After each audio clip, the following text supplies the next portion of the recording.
What's up guys, Syiler here bringing you another mount guide. This mount guide is going to be on the Fiery Warhorse and I'll cover where you can get it and how to get it.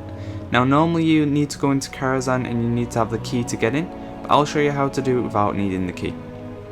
So first of all you'll want to come to Deadwind Pass, which is in Eastern Kingdoms, and you'll need to be in a raid group. It doesn't matter if your person's offline, as long as you're in a raid group. Now normally you'd just be able to go inside with the key, but some people don't have the key because they weren't around in TBC, or they just couldn't be bothered doing the questioning. That's fine. All you need to do is make sure you've got your gear at 100% durability before you do this. You need to fly up as high as you can and basically die. Now there are a few other methods of getting in, like bugging into the wall, etc, but I find this quick and easy.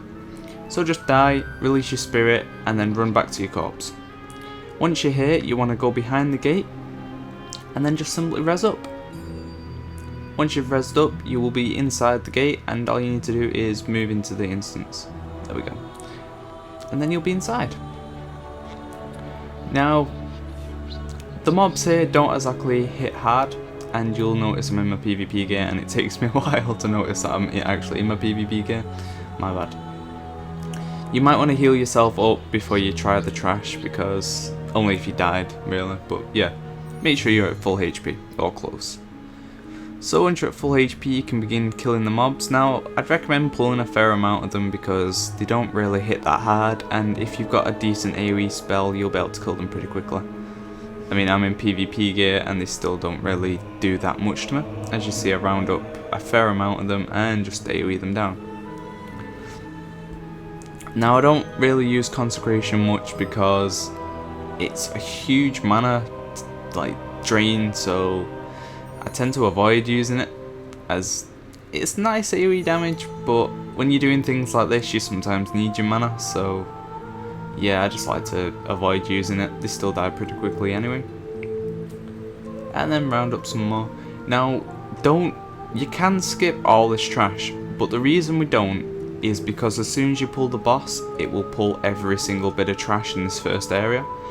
If you reckon you can handle it all and AoE it down, then go for it. It'd be the quickest way of getting all the trash rounded up. Just skip through all the trash packs and pull the boss.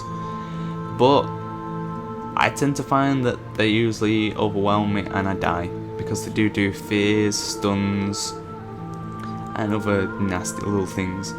So it's just better to handle them in big groups, but not all at once.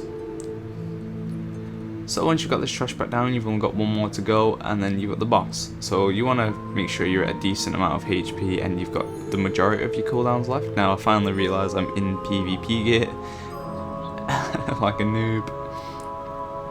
And we carry on. Just AoE them all down.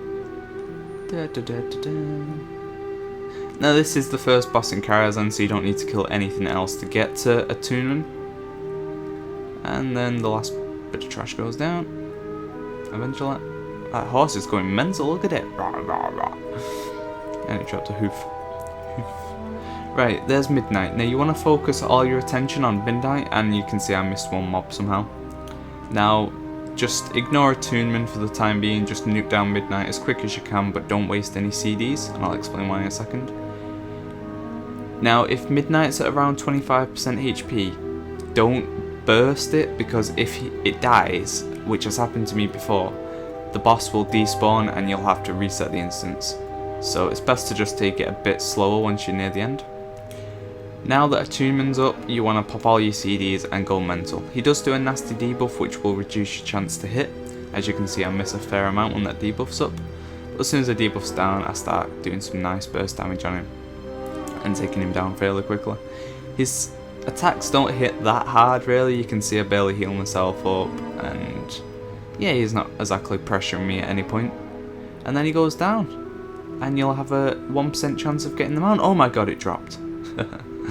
This was the actual goal that I recorded it, and it finally dropped. I've seen this mount drop a few times and I did scream like a little girl. So thanks for watching, I hope you have good luck as well. See ya!